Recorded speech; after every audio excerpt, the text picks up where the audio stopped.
Maybe you clicked out of curiosity, or maybe, without realizing, you were looking for a quiet corner, a place where the words take their time, and silence has something to say too. I wrote this story gently, like stitching memories, heartaches, and quiet realizations into something you might recognize. If, at any point, it feels a little familiar, stay. Listen for as long as you need. And if you'd like to leave a trace, a comment, a like, a quiet, "I'm here," sometimes that's all it takes to let someone know they're not alone. When your grown kids start talking about what's best for you better read between the lines. My name is Ann Winters. I'm 72, a retired accountant, widow of a good man, and mother of 3 very different adult children. I live alone now in the same house my husband and I bought 40 years ago in upstate New York. A modest but well-maintained colonial with a big maple tree out front and too many memories inside. We hadn't had a full family dinner in almost a year.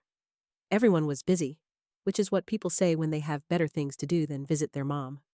So when my daughter Lynn texted asking if we could do a Sunday roast like old times, I said yes. Of course I said yes. I even ironed a tablecloth. They all came. Lynn with her husband Derek, who wore loafers indoors and checked his smartwatch every 10 minutes. My oldest son Tom, the no-nonsense construction executive with an MBA and a voice like a gavel, and my middle child, Mike. Sweet Mike, who used to write poetry in high school and now hadn't held a steady job in 5 years. We started with small talk. Tom updated us on a warehouse project in Albany. Lynn mentioned a country club gala she was helping organize. Mike, to his credit, stayed quiet, poking at his mashed potatoes. Everything seemed fine, until Lynn put down her fork and said, "Mom, have you thought about what might happen if you had a fall?" I looked up, startled. "I'm still standing, aren't I?" Derek chuckled politely.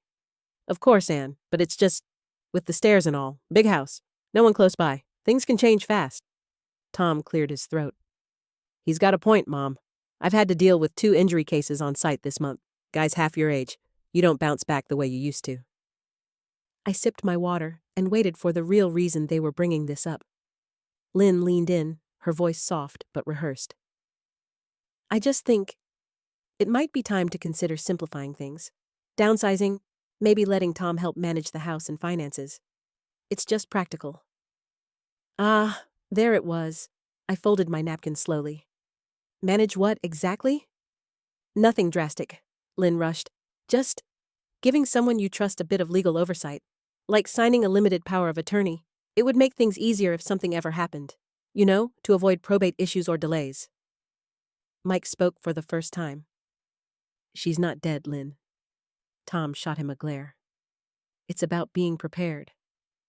"No," I said quietly. "It's about control." They didn't expect me to push back. That much was clear. Tom started to explain that he had experience managing properties. Lynn reassured me she'd already found a good lawyer who does this all the time for older clients. Derek mentioned how a neighbor of theirs had lost her house because she didn't have things in writing.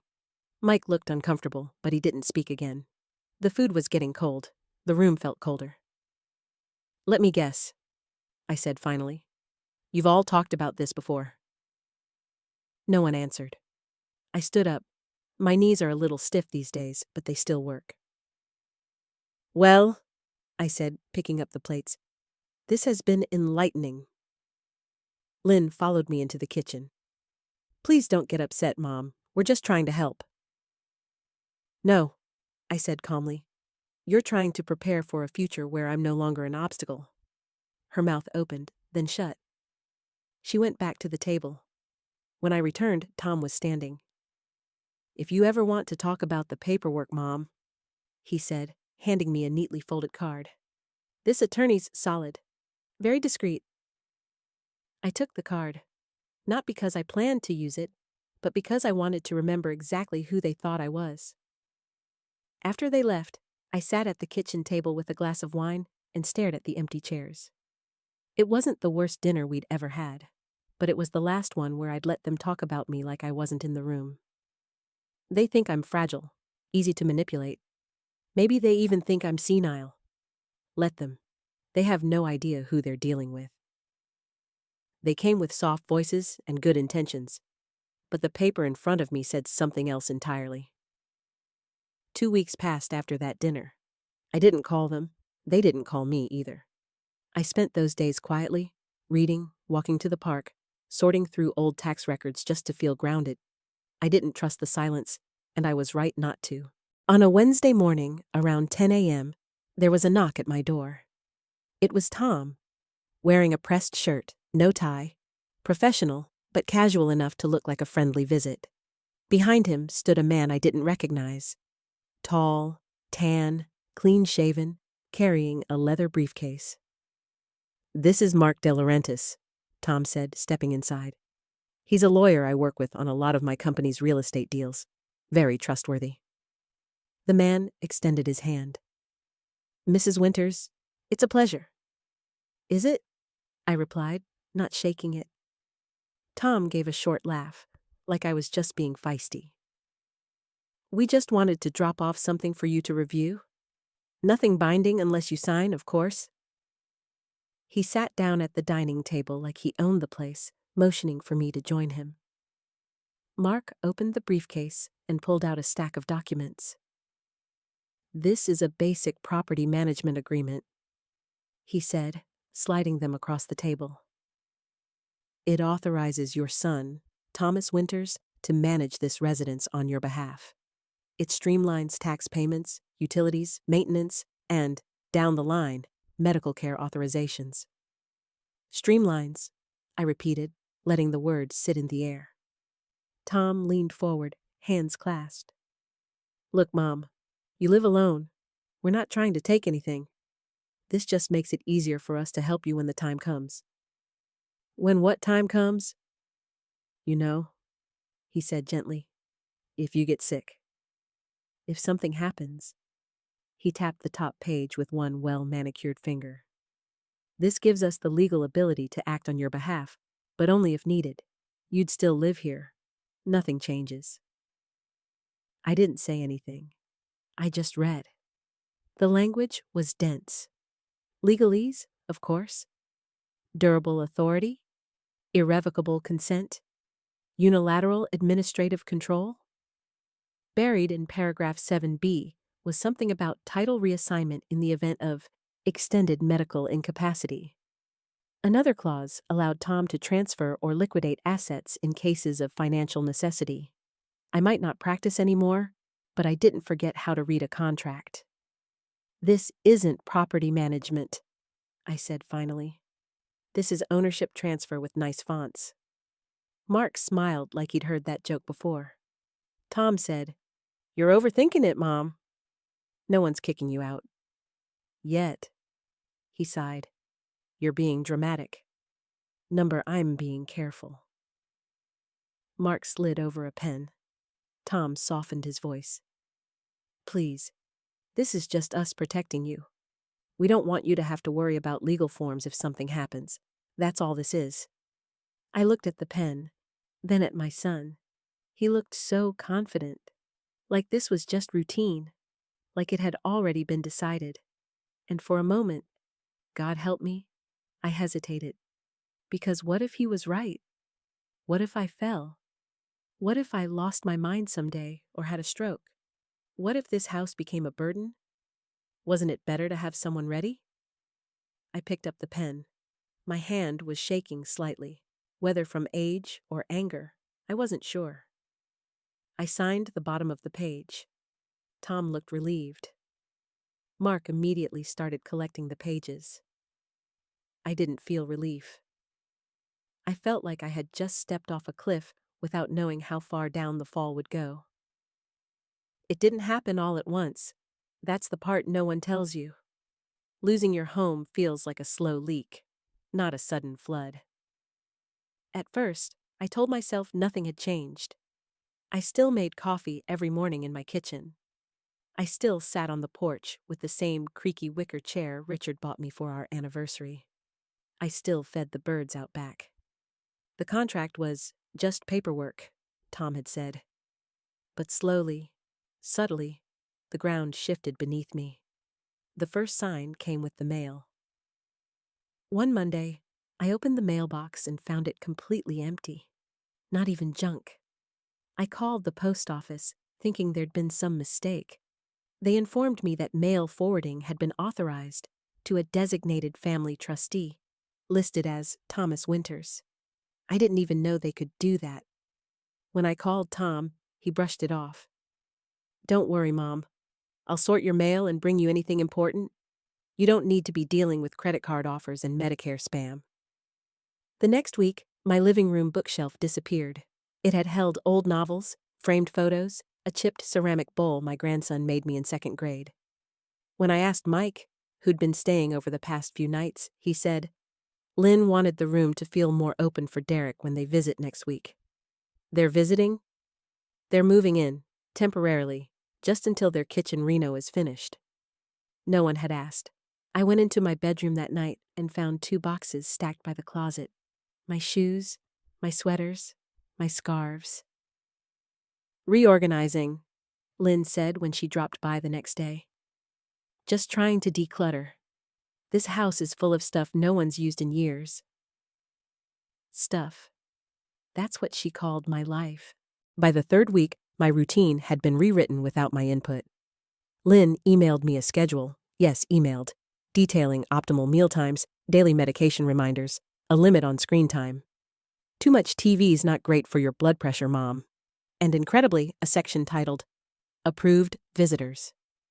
"Who made this list?" I asked aloud. Mike, who was now camped out in the den full-time, shrugged.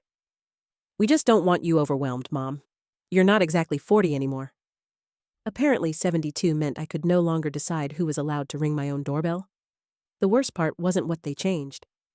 It was how normal they acted about it, like I was the one being unreasonable. "You still live here?" Lynn kept saying. "We're just trying to make it safer." Number I didn't live here anymore. I existed here, like furniture, useful, but silent. One Friday afternoon, I went to refill my blood pressure medication. The pharmacist said the copay had changed. "Out of pocket now," he said. "Looks like your insurance was recently modified under a shared family plan. Restricted tier." I didn't even know that was possible. The bill was $43. I opened my purse and realized I didn't have it. I hadn't bought anything in weeks. No groceries, no books, no small pleasures. Lynn had started covering the basics, picking up what I needed so I wouldn't have to worry about money. I was 72, retired, and suddenly penniless. I called Lynn. "Hey, Mom," she answered. "Everything okay?" "I need to pick up my medication. It's $43. Silence. Then, "Didn't we just go over this?" "You don't have to worry about expenses. Just send me the receipt and I'll reimburse you." "I don't have $43, Lynn." Her voice changed, soft, almost condescending. "Okay, I'll Venmo you a little spending money, but you really need to let us handle things." This is what we talked about. No, it wasn't. What we talked about, what they said, was that I'd keep living here, just with help. What happened was something else entirely. I was still breathing in my own house, but it no longer belonged to me. You don't always recognize betrayal when it walks through your front door. Sometimes it's wearing heels and smiling for Instagram. It was a Saturday afternoon. I'd just settled into the sunroom with my tea and a puzzle book when I heard the front door open and the unmistakable sound of heels clacking against hardwood. "Come in, ladies. Watch your step. Mom's got rugs everywhere." It was Claire, Tom's wife. I hadn't been told anyone was coming over. No knock, no text. Just Claire's voice echoing down the hallway, followed by the sound of laughter and shoes squeaking as they walked through my house. I peeked around the corner. Claire was standing in the entryway with 3 other women, all dressed in Lululemon and expensive sunglasses, talking like they were on a real estate tour. One of them, tall, brunette, too much lip filler, pointed toward the kitchen and said, "Wow, great light in here." "I know, right?" Claire beamed. "We'll probably do a white quartz island, open up that wall, make it one of those indoor-outdoor spaces. I want it totally modern but still cozy, you know?" "Wait," the brunette said. "This is yours?" Claire laughed. "It will be soon. My husband's the trustee. Long story. But yeah, We're basically next in line. My chest tightened. I stepped forward, slowly, not bothering to smile. Claire, I said calmly, you didn't mention you were bringing guests. She jumped slightly. Oh, hi, Anne. We just stopped by real quick. I thought you were out. This is still my home, I said evenly. I don't need to schedule appointments. One of the women shifted awkwardly. Claire recovered quickly.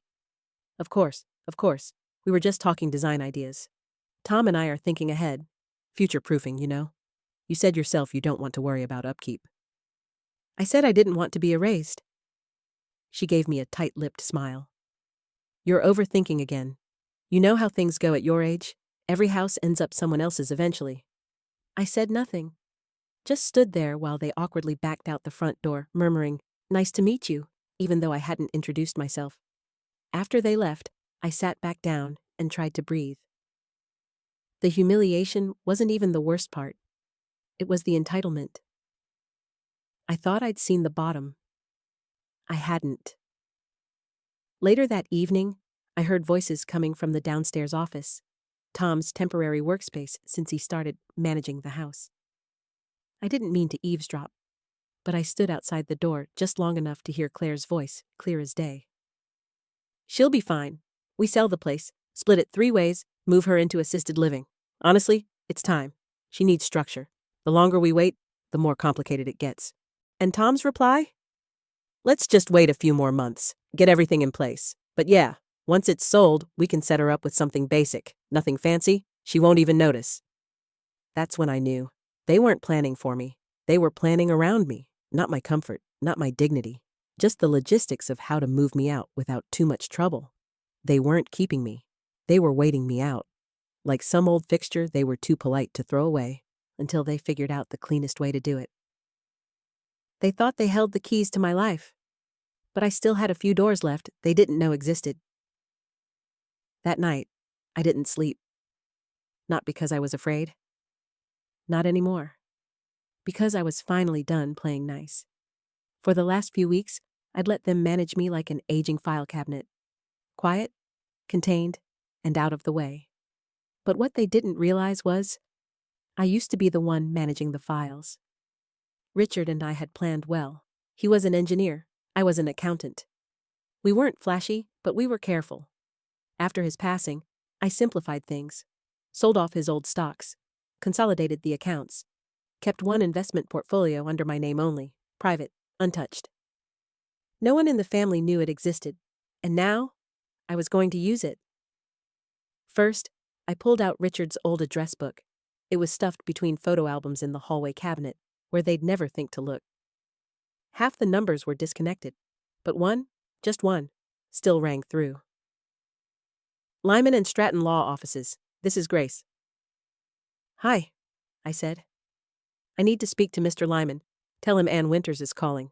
He'll remember me. There was a pause. Then, he's in a meeting, but I'll have him call you right back. He did, within the hour. Anne, he said warmly. I never thought I'd hear from you again. How are you holding up? Let's just say I've got a situation. I figured. People only call lawyers out of the blue when something's gone sideways. We set a time to meet, off the books, off the radar, at a small cafe we used to frequent when he handled Richard's estate. I told him everything, about the power of attorney Tom pushed me into signing, about the unauthorized mail reroutes, the guest list for my home, and Claire's real estate tours.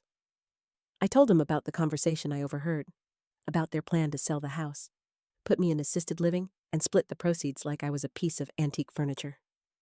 Then I told him the part they didn't know. I still have money, Lyman. More than they'd guess. A portfolio in a private trust.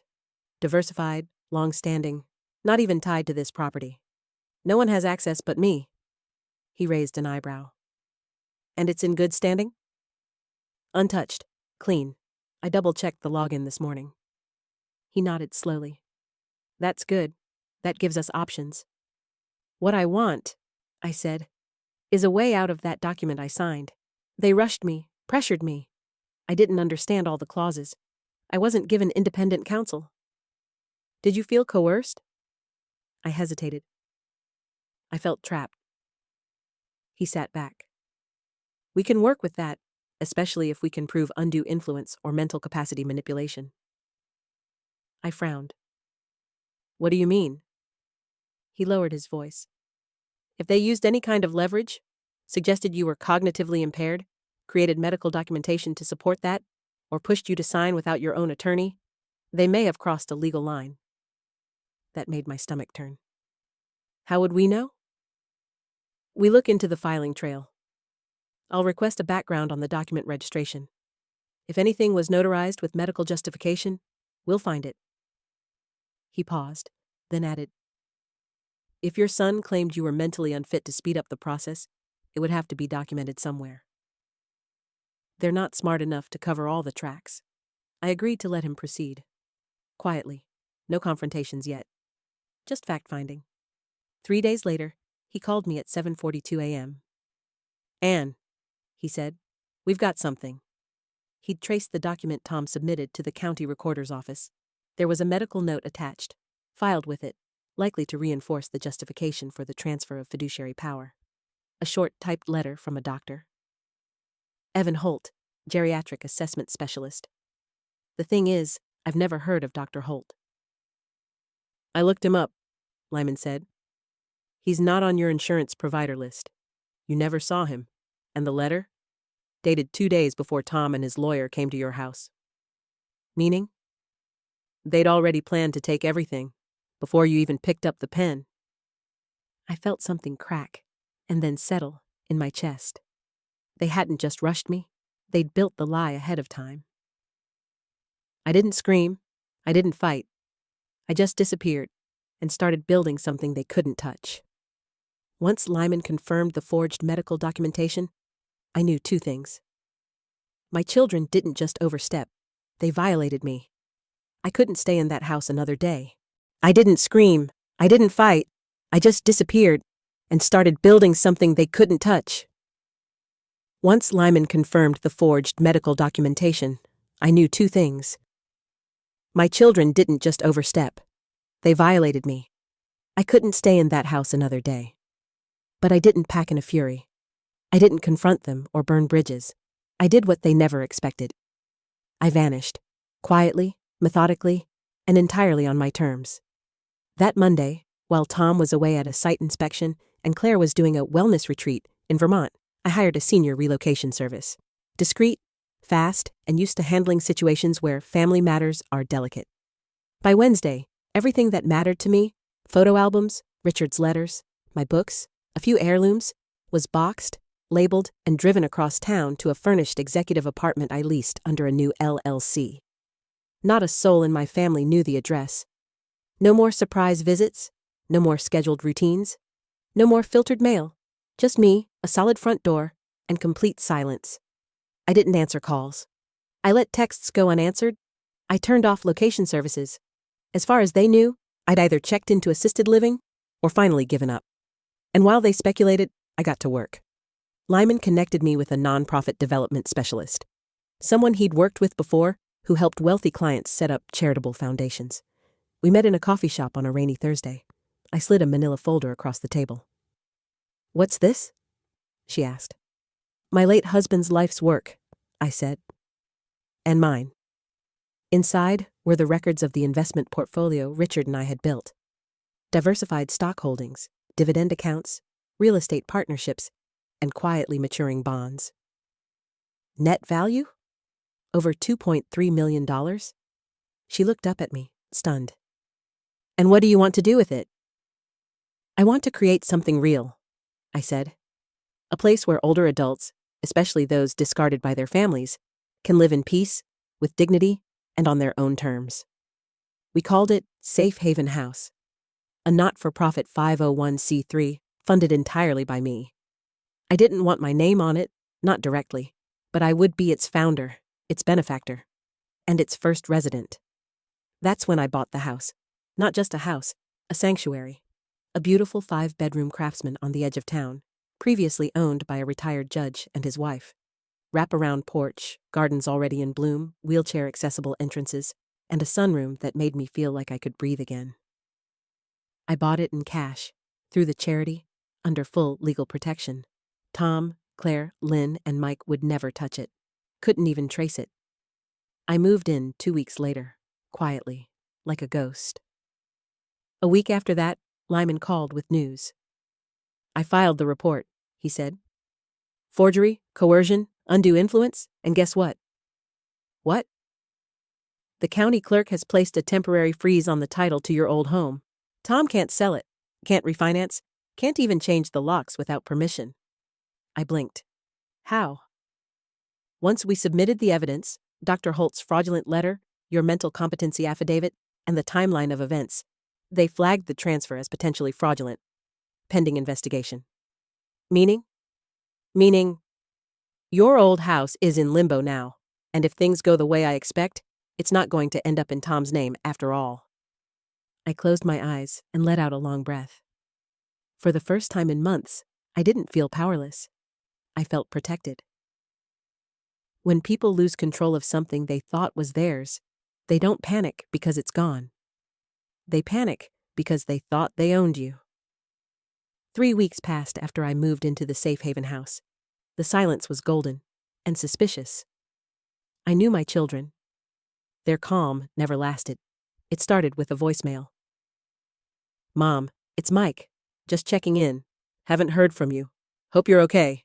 Give me a call? I didn't return it. Then came a text from Lynn. Where are you? We're getting worried. Tom said your number's disconnected. You can't just disappear. What if something happens? I didn't answer that one either.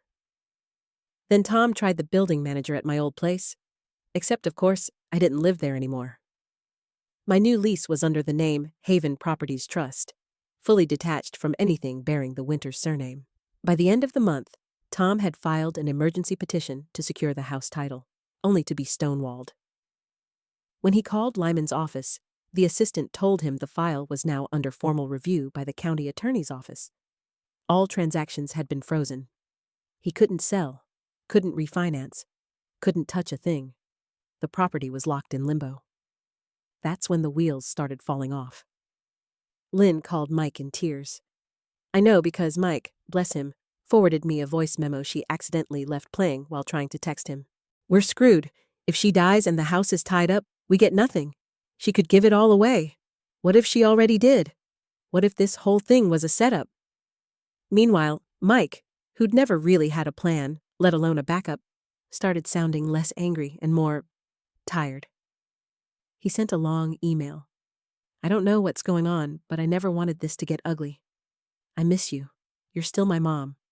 If there's anything I can do to fix things, I'd like to try. I didn't reply, but I read it. Twice. Tom? He went straight for the jugular. Lyman called to warn me. He's lawyering up. But don't worry, he's working with a civil litigation firm, not elder law. They're out of their depth. Do I need to worry? Number not unless he finds a way to prove you were incapacitated at the time of the transfer. And with the evidence we've filed, he'd be better off suing gravity. I laughed for the first time in days. In the background of all this chaos, I was drinking coffee on a wraparound porch, watching blue jays dance in the trees and replanting herbs in a raised garden bed. For the first time in years, I wasn't reacting. I was deciding. I could have stayed hidden, let them fume, let them guess. But something in me, maybe a fragment of the mother I used to be, still wanted closure. Not peace, necessarily, but clarity. So I wrote 3 letters, 1 to each child, typed, printed, signed, not angry, not emotional, just deliberate. You are cordially invited to attend the soft opening of Safe Haven House, a nonprofit residential facility for aging adults who seek community, autonomy, and respect. This home was made possible through the generosity of its founder. Address? Included. Date? Saturday, 3 p.m. Dress code? Casual. Warm regards, Ann Winters, Executive Director, Safe Haven House. I mailed them that Monday, and then I waited. I didn't build this house for revenge, but I didn't build it for them either. The air that afternoon was cool and dry, the kind of rare, perfect Saturday that makes you forget how cruel winter can be. We set out folding chairs on the lawn, strung soft white lights across the porch, and put out coffee, cider, and baked goods from the community center down the road. The plaque was already in place. Safe Haven House, a place for aging with dignity, founded by Ann Winters. 2025 guests arrived in clusters. Local donors, a few city council members, volunteers, retired teachers, veterans, women with white hair and fire in their eyes, men in their 80s holding hands like teenagers. And then, a little after 3:30, they arrived. Tom in a navy blazer and stiff posture. Claire trailing him, scanning the porch like it was a bad investment. Lynn in pearls, a designer purse clutched tight. Mike in khakis and nervous energy, carrying a tote bag of who knows what. They were expecting a tour. I gave them a ceremony. We began with a short speech from the director of our partnering nonprofit, then a board member, then me. I stood at the front steps. No podium, just a microphone and a breeze. Thank you all for coming, I began. This home has been a long time in the making, but not just in paperwork or construction. It was built from disappointment and dignity, from feeling invisible, and from deciding that would never happen again, not to me or to anyone else. There was a quiet in the crowd, a stillness. I scanned the faces of my children. Claire had her arms folded. Tom stood with his chin tight. Lynn smiled like she was being recorded. Only Mike looked at me like I was a person. I used most of what I had, I continued, to fund this place, because I knew what it felt like to be seen only as an obligation. And I decided, if I was going to be called a burden, I might as well be a useful one. There were a few laughs, mostly soft nods. I want this house to be a sanctuary for those who've given their lives to families, companies, and communities, and who now need a place that gives back. Polite applause. Then came the part they didn't expect. We have time for a few brief words from family, I said, because I believe everyone deserves the chance to be heard. Lynn was the first to step forward. Her voice was smooth, scripted. We're so proud of what Mom has done here, she said. This house is a symbol of strength and love. Claire kept her eyes on the guest list while Lynn spoke. Tom clapped politely when she finished. No more, no less. Tom declined to speak. You've said plenty, he whispered to me on the way back to his seat. Then Mike stepped forward. He paused before he began. No notes. I haven't always done right by my mom, he said. And I don't really know how to make up for that. But I do know that places like this, they matter. And so do people like her. He sat down quietly. No applause. Just silence. I took the mic again. I wrote something, I said. It's not a speech, it's a letter. I unfolded a cream-colored paper from my pocket. I read aloud. To my children, Tom, Lynn, and Mike, you are not the villains of this story, but you are not the heroes either. Somewhere along the way, we lost each other. Maybe to money, maybe to fear. You wanted to protect me, but what you really wanted was to control me. You wanted my house, but not my presence. My assets, but not my voice. So I built a new home, not to shut you out, but to remind myself that I still had something left to give. This house will never be for sale. It belongs to those who need it. And as for the rest of my estate, I looked up. Tom shifted. Claire stared. Lynn stiffened. Mike bowed his head. The only person I've chosen to leave anything to is the one child who never once asked me what I had in the bank, only if I was doing okay. The rest, I leave to strangers, because they treated me better than family did. Gasps in the crowd, a few hands over hearts, but I kept my voice steady. We don't get to choose how we're remembered, but we do get to choose how we act while we're still here. And I choose this. I folded the letter, handed the mic to the coordinator, walked off the porch. There, under the magnolia tree, Mike stood waiting with a cup of cider and trembling hands. You really meant all of that? He asked. Yes, I said. But it's not too late to be remembered differently. The ones who leave loudest usually never plan to stay. The ones who stay quietly, they're the ones you remember. The ceremony ended around dusk. Guests filtered out with paper cups and handshakes. Some took pamphlets, some left teary-eyed, some offered to volunteer.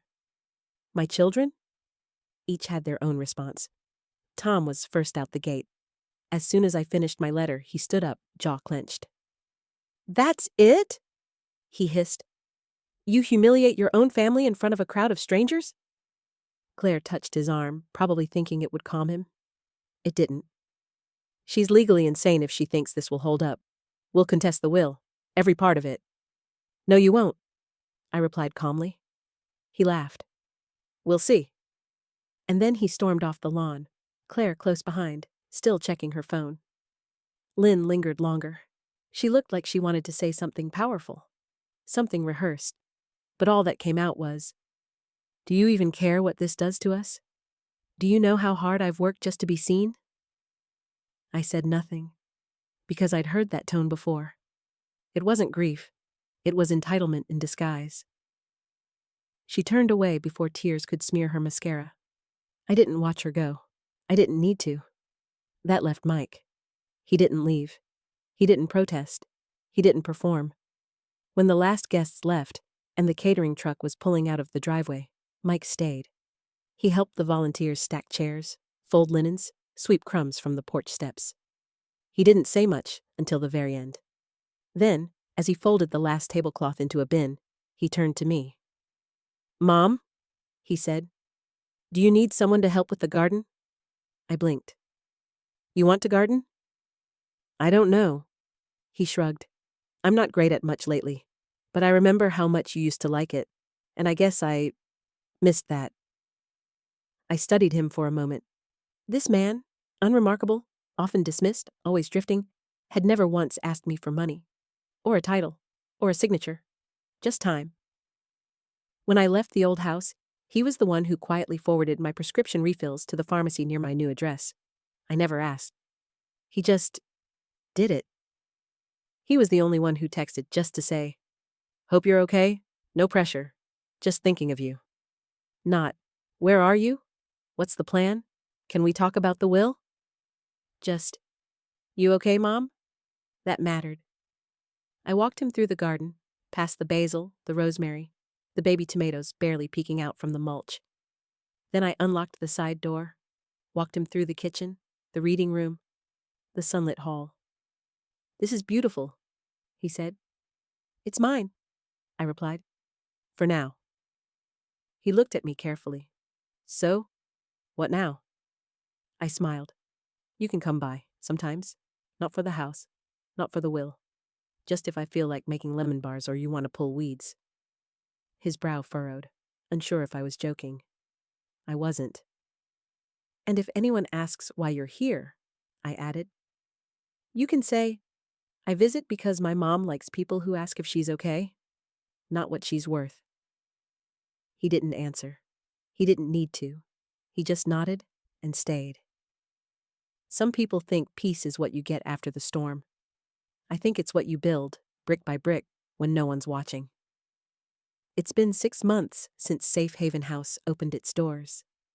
We've welcomed 12 residents, each with their own scars, stories, and quiet strength. Men and women whose children stopped calling, whose homes were sold from under them, who once spent holidays in silence and birthdays in forgotten chairs. Now, they plant things, laugh at old sitcoms, argue over crossword puzzles, paint, dance, relearn how to matter again. I've started writing. Not the kind of memoir people publish for fame. Just the truth.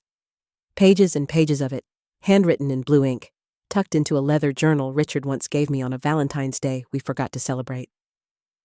Sometimes, in the afternoons, I host watercolor workshops in the sunroom. Other times, I just sit by the window, sip green tea, and listen to someone talk about a dog they once had in 1963. And about once a week, Mike shows up. He never calls ahead. He just brings gardening gloves and a 6-pack of sparkling water. We prune. We pull weeds.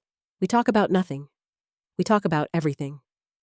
He asks me questions like, "How's your sleep lately? Do the tomatoes need replanting? Do you want to try making banana bread this weekend?" Never. What's in the will? Is the house in my name? Are the others coming back?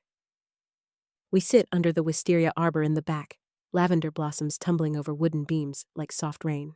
One afternoon, as the wind rustled through the trees, I turned to him and said, "You know, some people come into your life because of blood. But others, they stay because of honor." He didn't answer. He just smiled and passed me a cup of tea.